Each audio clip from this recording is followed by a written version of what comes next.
Hello and welcome student आज हम discuss करेंगे गॉस मीन वैल्यू थ्योरम। ठीक स्टूडेंट, ये मोस्ट इम्पॉर्टेंट थ्योरम है। ये एग्ज़ाम पॉइंट ऑफ व्यू से हर साल एग्ज़ाम में पूछी जाती है। ठीक है स्टूडेंट, इस यूनिट से ज़्यादा इम्पॉर्टेंट थ्योरम ये भी रहती है। अब गॉस मीन वैल्यू थ्योरम की स्टेटमेंट क्या कहती है, ये एग्जामिनर ऐसे नहीं पूछेगा आपको स्टेटमेंट, कभी कभार वो स्टेटमेंट दे देता है। ठीक है ना, ज़्यादा मैक्सिमम एग्ज़ाम में वो ऐसे ही पूछता है state and proof Gauss mean value theorem. तो स्टेटमेंट भी आपको तैयार रखनी है। ठीक है ना स्टूडेंट, तो स्टेटमेंट क्या है, कह रहा है if F of Z is analytic in a circular domain, कि अगर कोई तुम्हारा फंक्शन एफ ऑफ जेड क्या है, एनालिटिक है। अब एनालिटिक फंक्शन क्या है मैंने आपको बताया हुआ। ठीक है स्टूडेंट, तो कह रहा है किसी सर्कुलर डोमेन में अगर कोई तुम्हारा एफ ऑफ जेड जो है वो एनालिटिक है with centre a and radius और then f of a is mean value of f of z. कह रहा तब ये जो पॉइंट ए है इस पर एफ ऑफ ए की जो वैल्यू है वो क्या है, इज़ द, वो क्या होगी, is the mean value of f of Z. जो तुम्हारा फंक्शन एनालिटिक फंक्शन है उस पे उस पॉइंट की पॉइंट पे फंक्शन की वैल्यू क्या होनी चाहिए, मीन वैल्यू होनी चाहिए। मीन वैल्यू मतलब that is F of A 1/2 pi integral over 0 to 2 pi f of a plus और ए की power iota theta D theta होना चाहिए।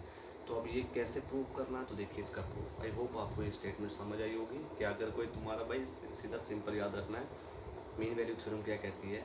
मीन वैल्यू थ्योरम ये कहती है कि अगर कोई तुम्हारा फंक्शन एनालिटिक है किसी सर्कुलर डोमेन में और उसका रेडियस ए है, सॉरी सेंटर ए है, रेडियस और है, तो तब तुम्हारा जो एफ ऑफ ए जो होगा उस पॉइंट पे फंक्शन की वैल्यू क्या होगी, is the mean value of, वो एफ ऑफ जेड की क्या कहलाएगी, मीन वैल्यू। अब दैट इज़ मीन वैल्यू ये है एफ ऑफ ए की mean value 1/2 pi 0 to 2 pi f of a plus और थीटा डी थीटा। तो ये हमने प्रूफ करना है। तो ठीक है स्टूडेंट, तो देखिए इसका प्रूफ। इसके प्रूफ में मैंने आपको काशी इंटीग्रल फार्मूला पढ़ाया था। ठीक है स्टूडेंट, तो काशी इंटीग्रल फार्मूले का यूज़ करेंगे तो उसका प्रूफ आसानी से हो सकता है। तो देखिए इसका प्रूफ, देखिए स्टूडेंट प्रूफ। जैसे कि काशी इंटीग्रल फार्मूला से हम जानते हैं, हम लिखेंगे वी नो दैट कि Cauchy's integral formula, Cauchy integral formula क्या कहता है, वो कहता है f of a equal to 1/2 pi integral over c का मतलब 0 to 2 pi f of Z upon Z minus a d z. ठीक है स्टूडेंट, ये तुम्हारा इंटीग्रल फार्मूला की स्टेटमेंट है। तो हम जानते हैं कि काशी इंटीग्रल फार्मूला इसके बराबर होता है, तो इसको मान लेंगे इक्वेशन फर्स्ट। ठीक है स्टूडेंट, अब सी क्या है तुम्हारा, सी डिनोट द सर्कल, हम लिखेंगे let see denote this circle. ठीक स्टूडेंट, और जिसका रेडियस कितना है, ऑफ रेडियस और सेंटर ए विद सेंटर ए। ठीक है स्टूडेंट, अब अगर कोई सर्कल है उसका रेडियस आर है और सेंटर ए है, सेंटर कोई भी हो रेडियस कोई भी हो, तो उसकी इक्वेशन क्या कहती है, उसकी इक्वेशन ये है, तो हम लिखेंगे देन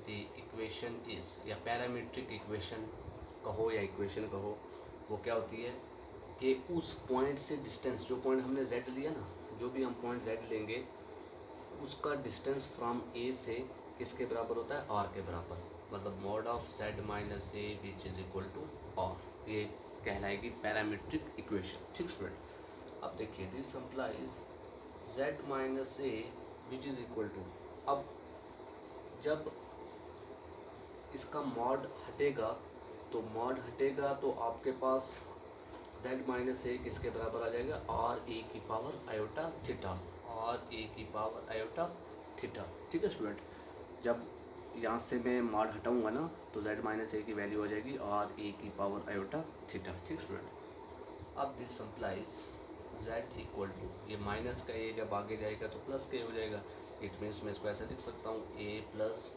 आर ए की पावर आयोटा थीटा। ठीक है स्टूडेंट, आई होप आपको यहाँ तक समझ आया हो। अब इसके बाद इसको कर दो डिफरेंशिएट, तो this implies D Z equal to क्या आ जाएगा, विद रिस्पेक्ट टू थीटा करना है, ठीक है ना, D Z with respect to theta. तो थीटा जब इस जेड को डिफरेंशिएट करेंगे विद रिस्पेक्ट टू थीटा तो आ जाएगा D Z equal to D Z upon D theta आता है ना, तो डी थीटा उधर चला जाएगा, D Z equal to A की पावर ए की 0, तो इसकी आ जाएगी आयोटा और ए की power iota theta into d theta, ये जो डी थीटा उधर चला गया, ठीक स्टूडेंट। तो ये निकलेगी डी जेड की वैल्यू। अब डी जेड की वैल्यू आपके पास निकल गई, तो ये डी जेड की वैल्यू पुट कर देंगे किस में, इक्वेशन फर्स्ट में। तो देखिए स्टूडेंट, मैं लिखूंगा putting the value of D Z, put the value of D Z in equation first, तो वी गेट, तो फर्स्ट में पुट करेंगे तो क्या आएगा, F of A which is equal to 1/2 pi I into F of Z upon Z minus A into D Z. अब देखिए Z की वैल्यू भी एफ ऑफ जेड है ना, तो जेड की जगह पर भी आप ये वैल्यू डाल सकते हो, जो जेड की वैल्यू अभी आई आपके पास क्या आई है, ए प्लस आर ए की पावर आयोटा थीटा। अभी जेड की वैल्यू ये निकली ना भाई, तो नीचे भी जेड माइनस ए है, तो आप लिखोगे जेड माइनस ए, तो जेड माइनस ए की वैल्यू, जेड माइनस ए की वैल्यू क्या थी भाई, मॉड ऑफ जेड माइनस ए था आर के बराबर, तो जेड माइनस ए की वैल्यू क्या आई थी, आर ए की पावर आयोटा थीटा, तो इट मीन्स जेड माइनस ए की वैल्यू आ जाएगी आर ए की पावर आयोटा थीटा, ठीक है स्टूडेंट। मतलब डी जेड की वैल्यू भी पुट कर दी और वहाँ से जेड की वैल्यू भी पुट होगी और जेड माइनस ए की वैल्यू भी पुट कर दी, और डी जेड की जगह पर आ जाएगा आयोटा और ए की आयोटा और ए की power iota theta D theta, ठीक है स्टूडेंट। आई होप आपको यहाँ तक समझ आया होगा। अब यहाँ से देखिए ये और ये कट जाएगा, आयोटा बाहर आ जाएगा तो आयोटा और आयोटा ये कट जाएगा, ठीक है स्टूडेंट। तो आपके पास बचेगा 1/2 पाई, आयोटा आयोटा कट जाएगा, तो अंदर बचेगा f of a plus r ए की power iota theta into d theta, ठीक है स्टूडेंट। तो यही हमने प्रूफ करना था, this is the mean value of the function f of a of the function f of z, तो हैंस प्रूफ। आई होप आपको ये मीन वैल्यू थ्योरम समझ आई होगी। तो ये मोस्ट इंपॉर्टेंट थ्योरम है, ये सारे स्टूडेंट स्टेटमेंट भी इसकी तैयार कर ले और इसका प्रूफ भी, ठीक है स्टूडेंट। तो मेरे ख्याल से इस यूनिट में ये एक ही थ्योरम आपको काफ़ी है, सफिशेंट है। अब देखूंगा मैं अगर कोई और इम्पॉर्टेंट क्वेश्चन लगा इस एक्सरसाइज इस यूनिट से तो वो मैं करवा दूंगा, अदरवाइज़ आपका सिलेबस इतना सफिशेंट है, ठीक है स्टूडेंट। तो इतना सिलेबस कंप्लीट हो गया आपका, तो कल से इंशाल्लाह हम क्या करेंगे, रिवीजन करेंगे, ठीक है। देखूंगा अगर मैं 1-2 क्वेश्चन और अगर इंपॉर्टेंट लगे तो वो मैं करवा दूंगा, नहीं तो अदरवाइज़ वो टेलर सीरीज़ करने की आपको कोई ज़रूरत नहीं, ठीक है। तो बाकी अब कल से इंशाल्लाह हम करेंगे रिवीजन, ठीक स्टूडेंट। तो आई होप आपको ये मेरी बात समझ आ गई होगी, ये थ्योरम भी समझ आ गया होगा। तो आज के लिए इतना रखते हैं, ओके, थैंक यू।